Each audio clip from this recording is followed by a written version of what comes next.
दोस्तों रेलवे की पाठशाला पर आपका स्वागत है। और दोस्तों आपको पता है जब से आपके रेलवे के एग्जाम की डेट आई है तब से आप सभी पढ़ाई में लग चुके हो। और गाइस बहुत सारे कमेंट आपके आए हैं कि सर एक्सपेक्टेड कट ऑफ क्या जा सकती है, सेफ स्कोर क्या रह सकता है आपके ग्रुप डी के लिए और एनटीपीसी के लिए। तो आज के इस वीडियो में यही आपको बताऊंगा कि सेफ स्कोर अप्रोक्स कितना रह सकता है। अगर आप सिर्फ यही देखना चाहते हो कि एक्सपेक्टेड कट ऑफ क्या हो सकती है तो गाइस ये वीडियो आपके लिए नहीं है। लेकिन अगर आप ये जानना चाहते हो कट ऑफ कैसे बनती है, कौन कौन से फैक्टर्स होते हैं जिन पर कट ऑफ डिपेंड करती है और क्या सेफ स्कोर जा सकता है, तो आप इस वीडियो को एंड तक जरूर देखिएगा। आपको एक सटीक जानकारी मैं यहाँ पर देने वाला हूं। तो चलिए दोस्तों वीडियो को शुरू करते हैं। अब दोस्तों यहाँ पर आपको बता दूं, यहाँ पर देखिए दो प्रकार की वैकेंसीज यहाँ पर निकली हुई हैं, एक है ग्रुप डी, एक है एनटीपीसी। अब देखिए जो आरआरबी ग्रुप डी की बात करूं तो नोटिफिकेशन जो वैकेंसीज हैं 1,03,769 पोस्ट यहाँ पर निकली हुई हैं। और यहाँ पर मैं आपको बता दूं 100 नंबर का पेपर होगा और 100 नंबर का पेपर होने के बाद आपका होगा फिजिकल एफिशिएंसी टेस्ट यानी कि पीईटी। अब जो पीईटी होता है उसमें 3 गुना कैंडिडेट को लिया जाता है। अब 3 गुना कैंडिडेट को लिया जाता है तो उससे कट ऑफ पर क्या प्रभाव पड़ता है ये भी मैं आपको बताऊंगा। इसके अलावा दूसरी जो वैकेंसीज है वो आरआरबी एनटीपीसी है। हालांकि दोस्तों जब आपका नोटिफिकेशन आया था उसमें जो आपकी जो पोस्ट थी वो 35,277 35,277 पोस्ट थी। लेकिन बाद में यहां पर आपके इलाहाबाद जोन है उसमें एक डिवीजन के अंदर डीएनडब्ल्यू पोस्ट थी, उनको यहां पर काट दिया गया था। इसलिए जो नई वैकेंसी थी आपका जो रिवाइज्ड वैकेंसी थी एनटीपीसी की वो आपके 35,208 रख दी गई। इसमें भी जो सीबीटी 1 होगा वो 100 नंबर का पेपर होगा और सीबीटी 1 में जो भी कैंडिडेट सीबीटी 1 देंगे उनका 20 गुना कैंडिडेट सीबीटी 2 के लिए लिया जाना है। अब दोस्तों पहले तो मैं आपको बता दूं जो कट ऑफ है किन किन चीजों पर डिपेंड करती है, ठीक है। तो देखिए सबसे बड़ा फैक्टर आपको मैं यहां पर पूरे फैक्टर्स हैं एक एक करके यहां पर समझाता हूं। जो फैक्टर हैं जो कट ऑफ को यहां पर प्रभावित करते हैं, भाई कट ऑफ को निर्धारित करने वाले फैक्टर हैं वो जाना जरूरी है, तभी तो आपका कट ऑफ समझ आएगा। देखिए पहला जो डिपेंड करता है वो आपका टोटल वैकेंसीज, भाई टोटल वैकेंसीज कितनी है, ठीक है, टोटल वैकेंसीज, ठीक है भाई टोटल वैकेंसीज कितनी है। तो आपके सामने टोटल वैकेंसीज है, मैंने यहां पर लिख रखी है। दूसरा यहां पर जो कट ऑफ डिपेंड करती है वो आती है टोटल फॉर्म कितने हैं। हाँ टोटल फॉर्म है वो कितने हैं, यानी कि आपका एक फॉर्म के लिए आपका जो रेशियो है वो लगभग कितना है। तो आपके सामने लगभग यहां पर देखिए एनटीपीसी में भी और ग्रुप डी में भी दोनों में लगभग आपके 1.25 करोड़ यानी कि 1.25 करोड़ के लगभग फॉर्म आपके हैं दोनों में सेम, जबकि पोस्ट दोनों 35,000, इसमें 35,000 है, इसमें 1 लाख के समथिंग है। तो यहां पर अगर कंपटीशन की बात करें तो आपका ग्रुप डी में कंपटीशन लगभग 100 कैंडिडेट पे एक कैंडिडेट का आपका कंपटीशन है। लेकिन अगर मैं यहां पे बात करूं तो यहां पर लगभग 300 या 400 का कंपटीशन एक सीट के लिए रहने वाला है। लेकिन यहां पर तो आपको पता है 20 गुना कैंडिडेट है यहां पर सीबी2 के लिए लिए जाने हैं। तीसरा जो फैक्टर है जो आपका कट ऑफ को आपका कट ऑफ है उसको यहां पर इफेक्ट करने वाला है वो आपका होता है पेपर का लेवल, कि पेपर का लेवल कैसा है। और आप अच्छी तरह जानते हैं गाइस अगर पेपर का लेवल अगर इजी आता है तो सीधी सी बात है कट ऑफ है वो ज्यादा जाएगी, क्योंकि इजी पेपर आएगा तो ज्यादातर जो स्टूडेंट है वो ज्यादा से ज्यादा स्कोर करेंगे और सीधी सी बात है कट ऑफ है वो हाई जाएगी।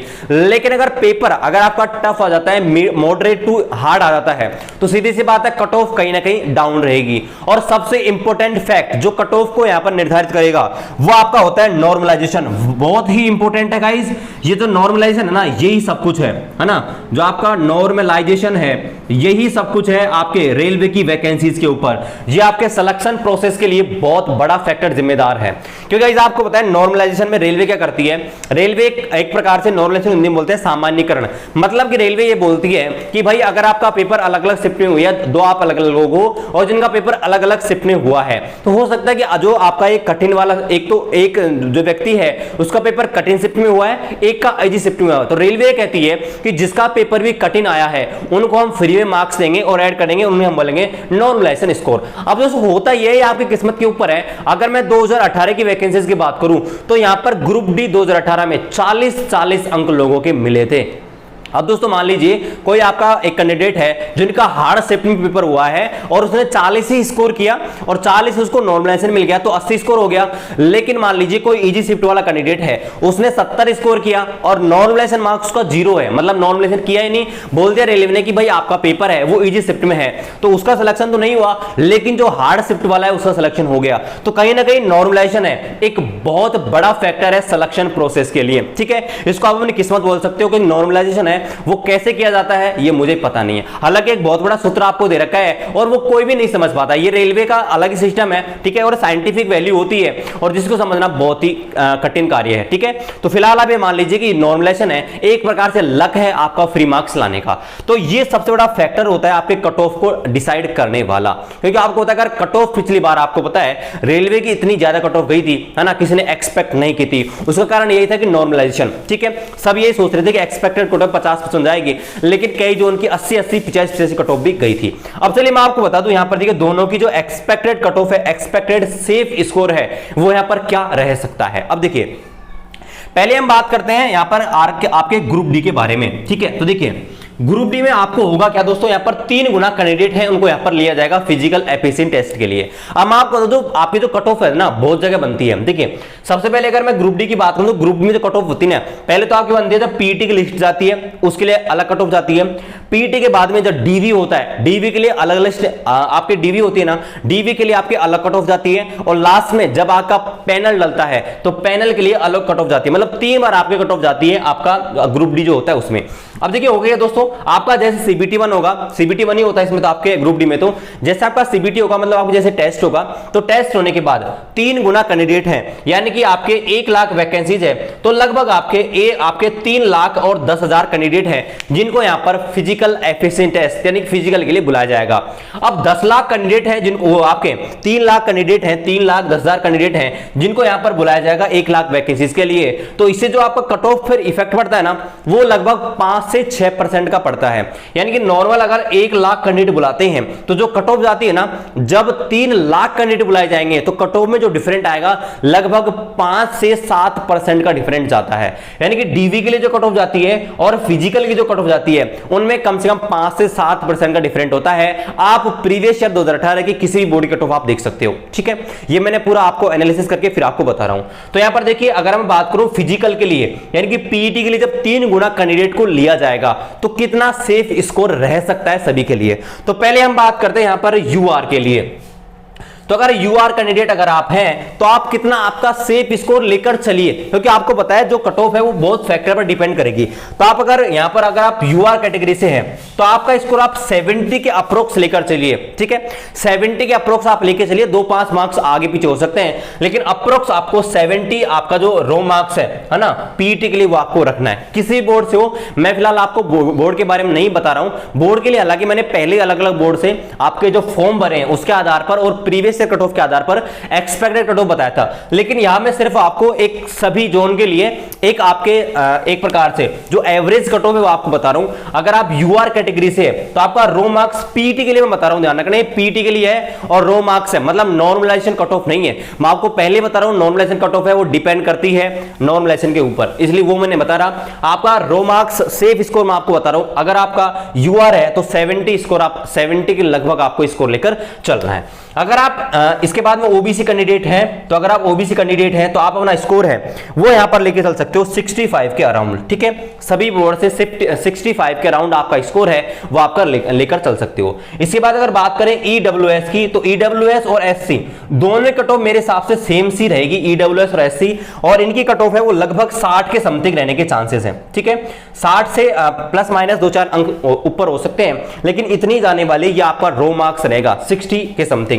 और बचे आपके एससी कैंडिडेट उनकी आपके 55 to 60, ठीक है।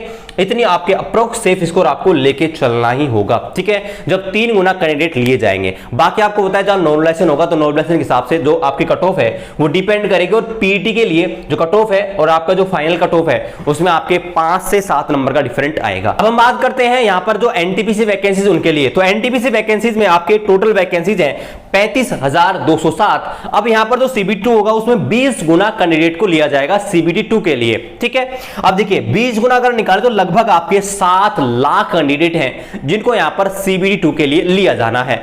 यानी कि 7 लाख कैंडिडेट है जहां पर सीबीटी 2 देंगे, और इसका सीबीटी 1 है वो आपके 100 मार्क्स का ही होने वाला है। अब देखिए यहां पर जो एक्सपेक्टेड कट ऑफ है ना, सेफ स्कोर है वो कितना जा सकता है। सीबीटी 1 के लिए मैं बता रहा हूं, सीबीटी 1 के लिए जो सेफ स्कोर है 100 में से कितना रह सकता है। बाकी तो आपको पता है नॉर्मलाइजेशन है एक बहुत बड़ा फैक्टर। मैं आपको बार बार यही बात बता रहा हूं कि भाई नॉर्मलाइजेशन है एक बहुत बड़ा फैक्टर है जो कट ऑफ को निर्धारित करेगा। तो देखिए अगर आप यूआर कैटेगरी से हो तो यूआर कैटेगरी से आपको स्कोर रखना है वो आपके जो आपका सीबीटी 1 है उसके लिए आपका 60 to 65 अराउंड आपको स्कोर रखना है। अगर आप ओबीसी से हो तो ओबीसी के लिए आपको लगभग आपका जो स्कोर है वो अप्रोक्स 60 के आसपास होना चाहिए। अगर आप एससी के हैं या ईडब्ल्यूएस से हैं तो स्कोर आपको 50 to 55 के अराउंड रखना है। अगर आप आपको एसटी कैंडिडेट हैं, है ना, शेड्यूल ट्राइब एसटी का आप कैंडिडेट हैं एसटी के, ठीक है, तो इसके लिए आपकी जो कट ऑफ है वो अराउंड 50 आपको रखनी है सीबीटी 1 के लिए। बाकी आपको बताया अलग अलग जोन की कट ऑफ है अलग अलग जाएगी, और यहां पर जो ग्रेजुएशन वाले हैं उनकी कट ऑफ अलग जाएगी और 12th लेवल वाले हैं उनकी कट ऑफ अलग जाएगी। तो यहां पर ये सेफ स्कोर आप मान के चल सकते हैं 20 गुना कैंडिडेट को जब लिया जाएगा तब, ठीक है। तो गाइस ये था। बाकी अगर आपको कोई भी डाउट है आप कमेंट करके बता दीजिएगा। मैंने अपने हिसाब से जो भी आपका डेटा है उसके आधार पर जो सेफ स्कोर है वो बताने की पूरी कोशिश की है। बाकी अगर आपका कोई भी डाउट है आप कमेंट कर दीजिए। आप हमारे इस रेलवे की पाठशाला पर नए हैं सब्सक्राइब कर दीजिएगा, और जो भी आपके दोस्त रेलवे की तैयारी कर रहे हैं उनके साथ हमारे इस वीडियो को शेयर कर दीजिएगा। और बाकी अगर आपका कोई भी डाउट है आज शाम को 5 बजे मैं लाइव आ रहा हूं यूट्यूब पर, आप वहां पर लाइव अपने जो डाउट है पर पूछ सकते हैं।